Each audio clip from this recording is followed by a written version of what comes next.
Guys, bring your ear in. Who is in for a hot gist? The Senegal backup goalkeeper has revealed what he has actually learned and what he has actually bagged and what he has actually gotten from Nwabali's experience.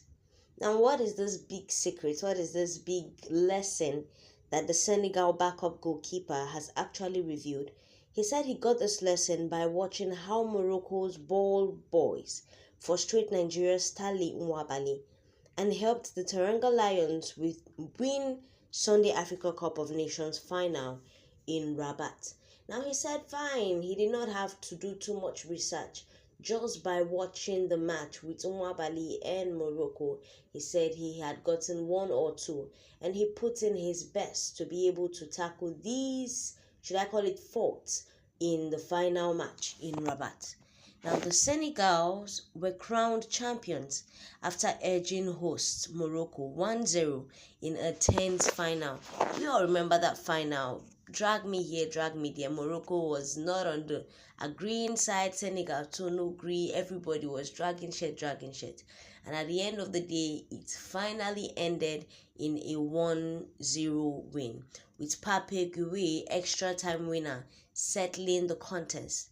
However, in the semis and in the finals, battles involving towels and goalkeepers were as dramatic as the goal. Like, beyond the whole football stuff, there was a lot of underground here and underground there, and internal battles, unspoken wars that were fought, from the towels to the handkerchiefs to the signs to the songs to the dance steps to the cards to the referees. It was a lot.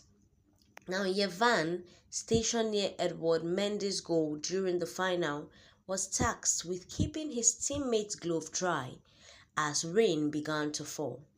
What followed became one of the most talked about moments of that night, with footage showing, Yevan's desperately protecting a towel from ball boys. And even Moroccan players, including the captain and the reigning African player of the year, Achraf Hakimi. Senegal now had anticipated the disruption after watching Morocco's semi-final against Nigeria, where Nwabali was repeatedly denied his towels. Nigeria eventually lost the semi-final, we know that, based on penalty, after Samuel Chukwueze and Bruno Nyemechi missed from the spot. That table make we no even shake am. But if you give many Nigerians gun like this now, they go shoot their leg. But make we no shake that table now. Now, according to Dwarf, according to Yedaf, he said we have already seen in the previous match how they enjoyed taking the towels from the Nigerian goalkeeper Nwabali. We don't know why. They did it during regular time and eventually managed to take it. Then in extra time, when it finally started raining, Mori Dewi went to bring towels for Edward, and by the time I returned, they had already taken them. When I arrived, they did exactly the same thing, and it was the Dwarf, Yavan, that was actually saying this. Initially, this towel taking stuff, a lot of Nigerians said, okay, this has to be witchcraft, because from where to where now, just like that, taking the towels of these goalkeepers, and they need it, they're going to use it. Now, the Moroccan player ran after me, trying to grab it, and then the ball boys and some officials also got involved.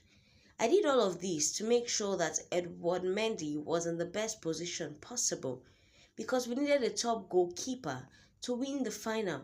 And it's as if these Moroccans actually knew about it, and hence the taking of the towel, because we still don't understand. Why take towels? At one point, the situation became almost farcical, as Dwarf added. He said, I almost went onto the field by myself, thinking the referee would stop the game. But no, I find myself on the ground in the penalty area. I realized I was more of a hindrance than anything else, so I got up and moved somewhere. It was so real. In the end, Mendy stayed focused, saving the penalty in the last minute of regular time, and Senegal went on to win their second AFCON title.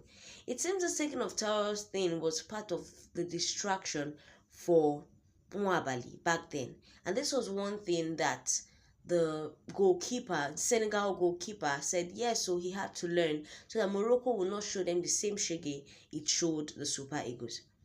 Some netizens said, I think we should leave this thing on, let bygone be bygone. But this one said that's why Stanley Nwabali posted after Senegal won that the Moroccans should use towels to wipe their tears. I remember that post. It carried waves. Like that one, you will know that this towel taking thing, it pained Nwabali because people could not even fathom what was the reason behind taking their towels.